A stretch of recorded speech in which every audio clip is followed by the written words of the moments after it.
পাবো না। এই দিন গোবিন্দ সমস্ত ব্রজবাসী, নন্দ বাবা, যশোদা মা, ব্রজবাসীদের নিয়ে গিরিরাজ পরিক্রমা করেছিলেন।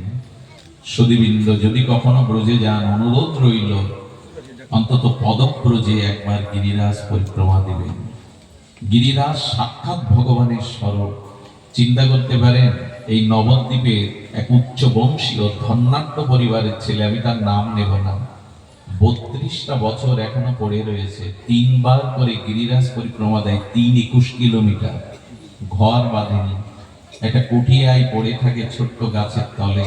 কি খাই জানেন? রান্নাঘর নেই। ওই 3টে পরিক্রমা দিতে গিয়ে রাত 11টা-12টায় যখন ফিরে যায়, ব্রজবাসী মায়ের দুয়ারে গিয়ে জয় রাধে বলে, আর ওই মা তাকে রুটি সবজি মাদু করে দিয়ে দেয়। ওইটুকু পেয়ে জীবন ধারণ করে আছে। 32টা বছর অস্খলিত নিয়মে এটা করে চলেছে। নির্জলা একাদশী থেকে 24 ঘন্টা নির্জলা থেকে গিরিরাজ পরিক্রমা দুটো করে দেয়। অবাক হতে হয়। বঙ্গ, দিল্লি থেকে শিল্পপতিরা দণ্ডবতী প্রণামী দিয়ে গিরিরাজ পরিক্রমা, দণ্ডবত দিয়ে। বিস্ময়কর গিরিরাজের মহিমা। এই গিরিরাজ সাক্ষাৎ ভগবানের স্বরূপ। এই জন্য ব্রজে যদি যান কেন, একবার রাধারানীকে জানাবেন, হে রাধা, যেন এই জীবনে একবার ব্রজ দর্শন হয়, এই জীবনে একবার শ্রীধাম দর্শন হয়।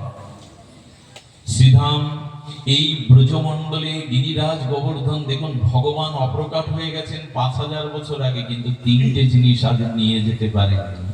সেই 3টে জিনিস এখনো অক্ষত আছে। এক হলো ব্রজের ধুলা, ওটা এখনো তাই আছে। আরেকটি হলো যমুনা, এখনো নীল যমুনার জল বইছে। আরেকটি হলো গিরিরাজ গোবর্ধন। আর এখনো কিছু বৃক্ষ আছে যারা ওই সময়ে, তারা একজন ঋষি মুনি।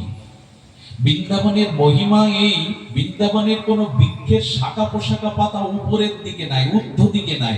আজও বিস্ময়কর পৃথিবীতে তারা নিচের দিকে। রাধারানীর চরণ কৈকার্য পাওয়ার জন্য বৃক্ষের শাখাগুলো আজও নিচের দিকে। ভাবলে অবাক হতে হয়। বিস্ময়কর হলো ভগবানের এই শ্রীধাম। কি যায়নি বলতে পারেন এখানে? শ্রীধাম বৃন্দাবনে যাওয়ার মন চলো নিজ নিকেতনে। এই নিজ নিকেতন একবার ব্রজের ইচ্ছা রাধা, তবে রাধারানীর কৃপা না হলে ব্রজে যাওয়া যায় না। এই জন্য গিরিরাজের অপর মহিমা আজও বিস্মৃত।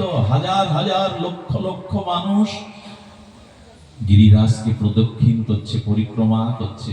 গিরিরাজ পরিক্রমার কথা কি বলবো, এক বাবা যেতে যেতে ওনার পাটা কেটে গেল, অনেকটা কেটে গেছে, কোনো কিছুতেই হচ্ছে না। বলে তোমরা ভাবছো কেন? একটু গিরিরাজ তটে ব্রজের ধুলি দিয়ে দিল, সঙ্গে সঙ্গে রক্ত বন্ধ।